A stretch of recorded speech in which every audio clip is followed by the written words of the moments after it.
Hello, I'm up here at Nipika Resort working on the disc golf course we've been designing, and they've been doing a ton of work.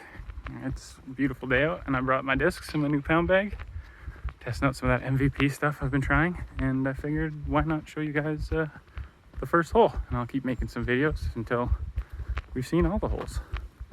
Yeah, it's a beautiful backcountry resort that's mainly used for like cross-country skiing, snowshoeing, hiking, biking, fat bikes in the winter. They've got cabins and camping, and it's in the middle of nowhere in the best way possible. Just kind of arrived on what's going to be the hole 1 tee boxes. Starting here because it's right beside the barn, which might have like a beer and food stand and sell discs and stuff in the future, which is going to be pretty awesome.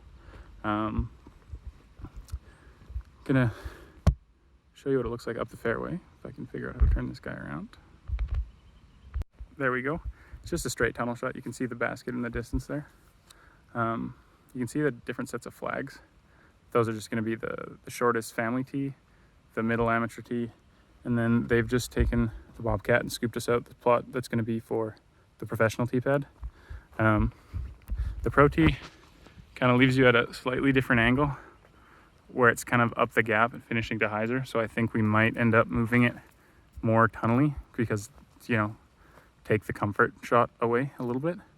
It's fairly uphill. Like if I could level my camera with the leveler, that's level. It's like a pro mash on a mid-range, or like for me, it's a decent throw with a fairway driver. Not killer dangerous, but I think the idea was to get people a little warmed up on their first hole and use this is a pretty picturesque tunnel shot, framing the basket to start with. The short tees are quite short here, because this, like I said, is a resort for outdoor activities, and there's a lot of people going to come out and try disc golf for the first time out here, kind of thing, when they're out hiking and biking and doing that kind of stuff. So we didn't want to make this monster course and scare everybody away, which is highly possible with how tough this thing's turning out. As you see the rest of the holes, you'll realize this is like a real true championship course. So I'll throw the hole for you, give you a little walk by, and let me know what you think.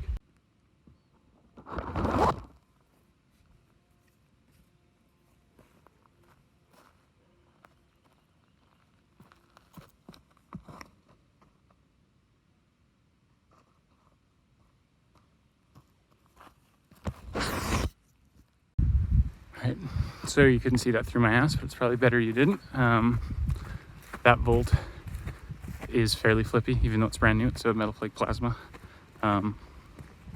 But we're at like 8,500 meters elevation, and it held that hyzer the whole way.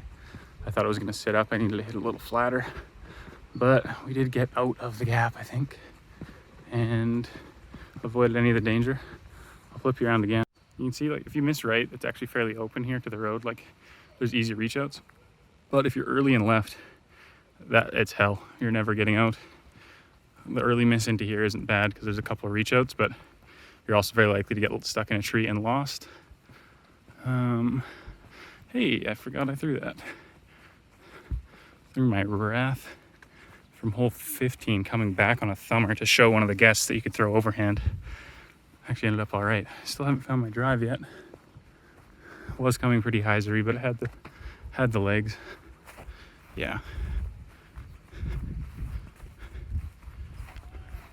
Not killer long, but if you do hit it with the hyzer, you end up with a 50-footer. So I'm not going to embarrass myself by putting on camera. So now that we're at the basket, I've been going around with the rangefinder to try and get the distance on every hole. Honestly, this thing probably only feels like it's like 310 or something with the hill, but we're going to find out right now.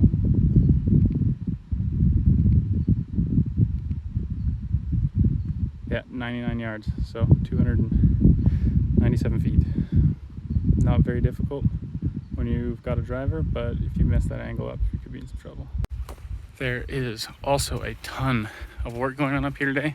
When we approached the owners of the resort about putting in a disc golf course, we thought that, maybe they'd say yes, we'd have to raise the money for the baskets and then do all the work ourselves, and the land is extraordinarily rough.